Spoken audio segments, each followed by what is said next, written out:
Alright, we're back at it here, and remember I guys showed you the trick about finding your damage if it's not readily apparent. This is just a skinny Dura block. It's a little flexible, but it's got some 400 grit on it. All I want to do is make a scratch in that, a very faint one, one that's not too aggressive to find my damage. And it only looked like the damage was on the edge of this door, but it's actually messed up all the way back into there. And then this looks like it just encompasses maybe a little bigger than my hand. I know it's damaged down in here, and there's some contour to it, but I'll block that straight once I get my repair panel in. But I just wanted to kind of show you guys that before I start using the dent puller on it and all of that, which will be later on. So just figured I'd tag that onto this video. Alright, picking up where we left off here on this 2010 Town & Country. I went ahead, I got here real early this morning, was kind of motivated, so I decided to work on this door first. And I think we kind of showed in the previous clip, or maybe it was the last video, I can't remember exactly where the damage was to the best that I could find it. And at any rate, we used the panel beater there. And I just ordered a slide hammer and some wiggle wire and a claw puller, but it hasn't come yet. So we're using the drawbar here and the regular pin welder. And basically I just went inside of my damage and worked from the last in and started pulling toward the center. So basically if the damage was all the way out here, I started just inside the edge and just put a series of spots going toward the middle area, which was the first damage to go in. So the first in is always the last out, is what I've been taught, and it's always worked pretty good for me. Some of these dents can be like multiple dents, especially because it had a piece of trim here, so it dented kind of funny. And there must have been a piece of something on there. I actually burned through it right there, even on the low settings. So I got a spot in that with a little bit of weld there. But I was going to work on this next. Now, I'm going to draw it out because I know where the damage is, and I use a Sharpie. But we're going to start with what I know. I'm pretty sure this was the point of impact, somewhere close to right here, or it pushed across this. I can't really tell. So we know from my sanding marks that roughly that is the damaged area. Now what I will do first, even though this may have been the last in, I'm not sure. I think whatever hit it started back here and just pushed across it. It obviously did not hit the door first, because the door would have been mangled. This is the only part back here that really sticks proud of the door. So whatever it was, they must have realized they bumped it here by the time the damage traveled to this area. So I will probably weld some spots right along here. Now I know that is a pretty deep one, and I won't be able to get it all out. And maybe you guys can see this right here. It's actually pushed up into the jamb. So I'm going to work on this other stuff first, and I'm going to kind of show you how I do it. And I'll do a couple of welds on it and start drawing it out. I'm trying to find a good place for the camera because I'm going to be right in the way when I do this to try and show you guys.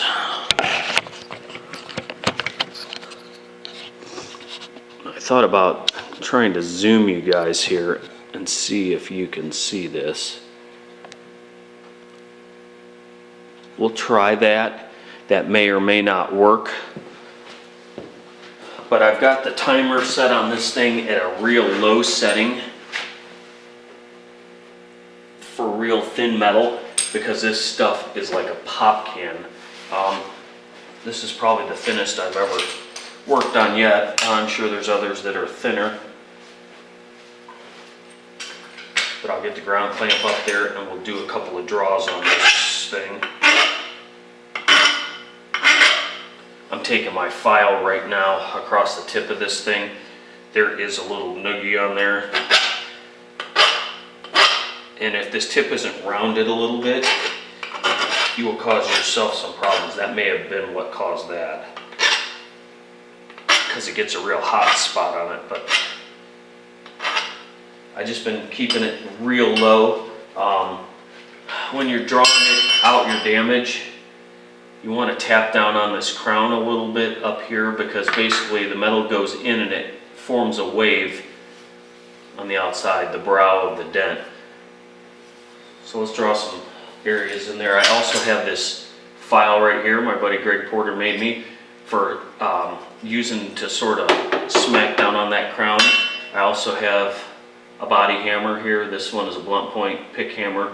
I will maybe try this first. I'm not sure what's going to work.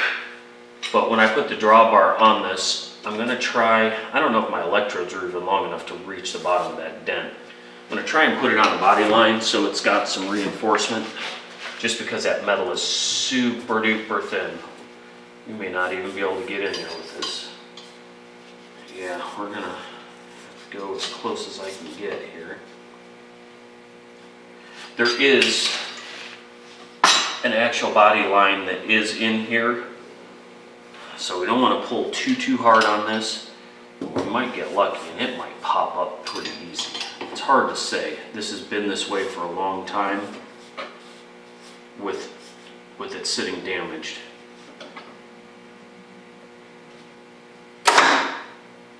But it helps if you put the ground on. Rookie mistake.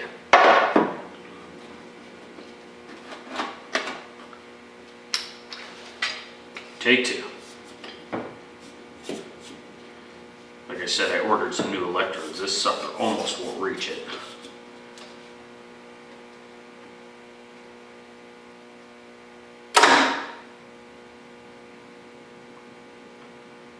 I'm not gonna get too carried away pulling on this. I want to pull it out a little bit, but I can already see the brow of that dent right here is flexing when I pull up on that. So that's just to relieve the stress on it some. I may have to go over this more than once to get it to start coming up.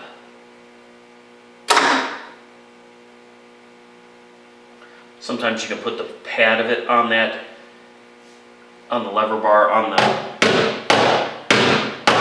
high crown of the dent, but this one's not cooperating too well.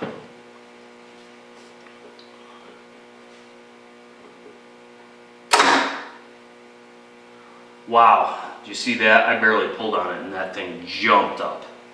So we're going to be careful here not to pull it quite as hard.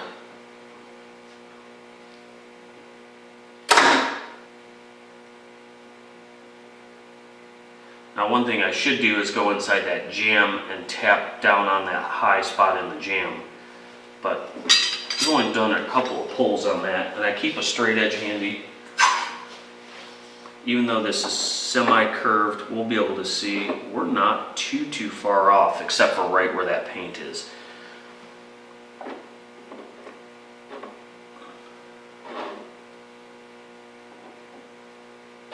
Yeah, we're actually in fairly good shape. Not too bad at all. I actually pulled that a little high.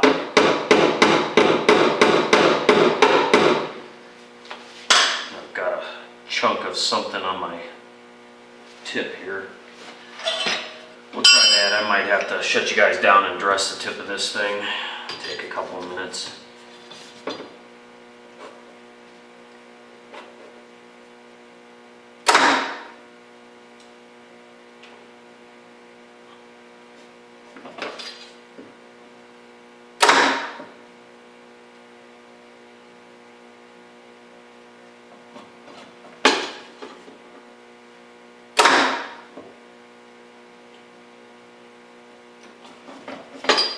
So we just made a series of pulls kind of down in this body line here. Now I'm going to start working around this outside. I wanted to get this up a little ways so it didn't stretch this too far when I've started pulling it.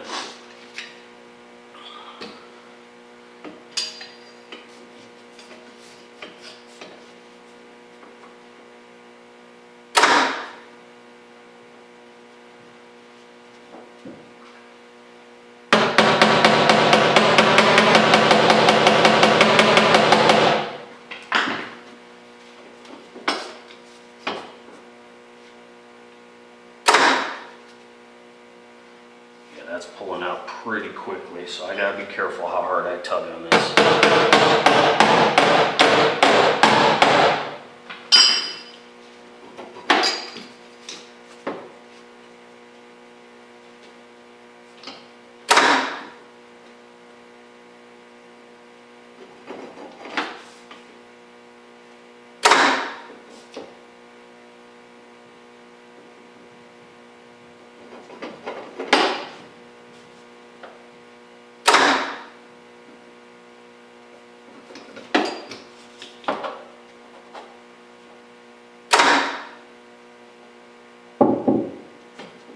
Oil cannon already.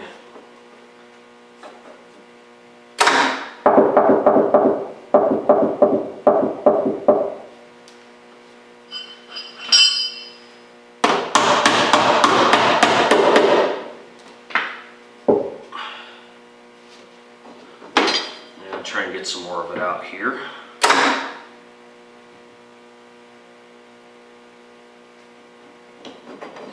Stretch pretty good.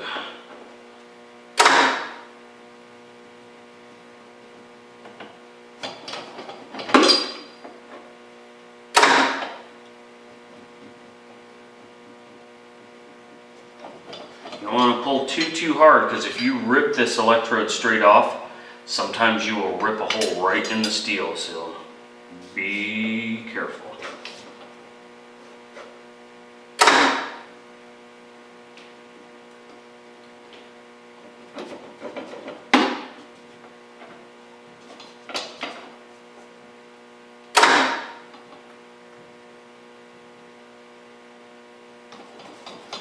The less heat you put into this, the better off you are. And I'm working at this kind of on a spiral toward the center.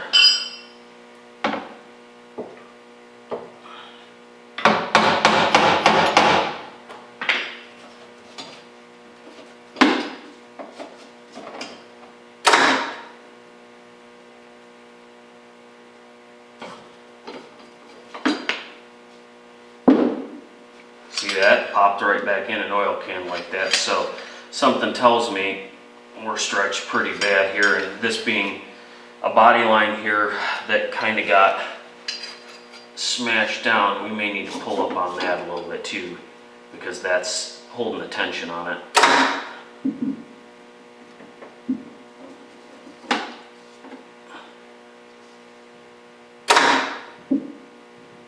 Yep.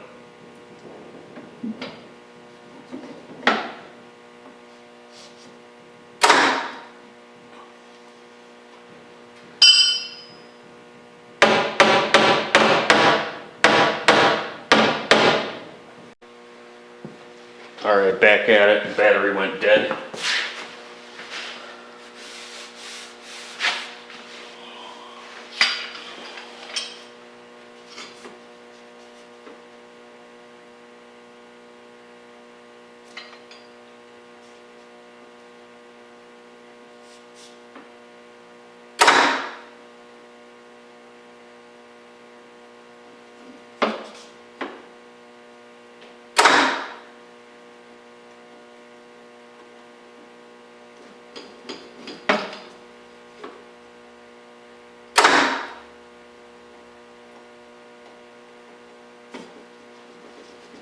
Now let's see how we did. I think we got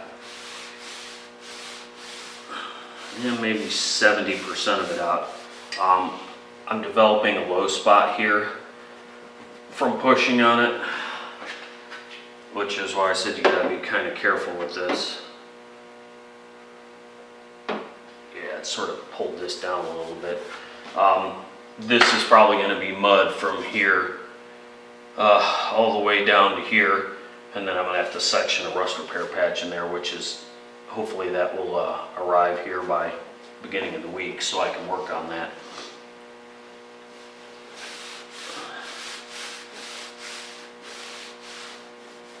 It's certainly not perfect, but it's a lot closer than it was.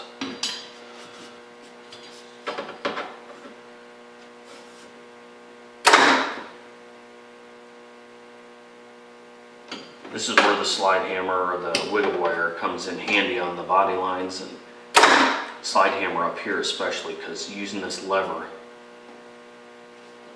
you really don't have any solid metal to push against to start drawing this dent out. But I would say that's going to be not perfect, but that's about as close as it's going to get. So let's give you guys a close-up. You guys saw how bad it was caved in before.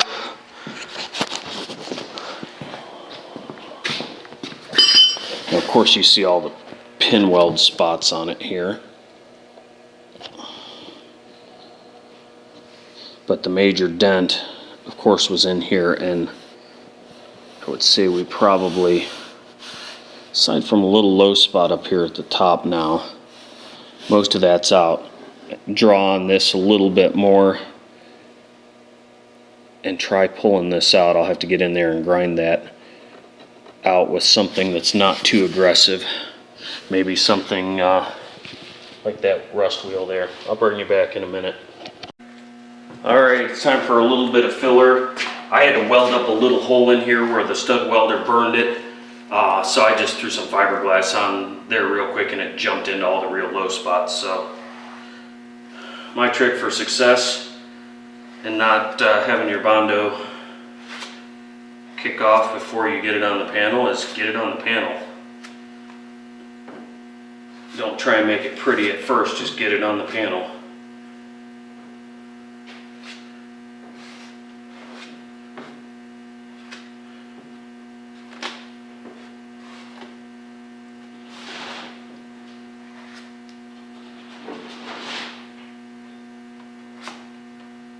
Press it in kind of tight at first, and then you can start dragging your spreader a little lighter.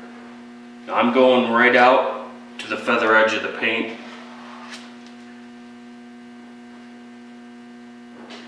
So that I get pretty close on my thickness that I need this to be, because these vehicles, the Chrysler ones, have a really thick sealer or some sort of primer on them from the factory that just, it's hard to prime up to it. This one will probably take me, I'm thinking 3 wipes.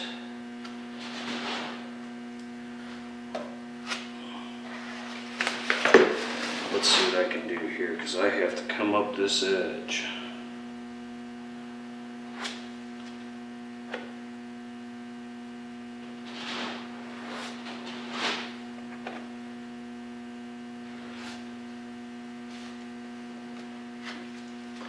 I got a piece of paper on this edge because I don't want to open the door just yet. Some of the future coats I may.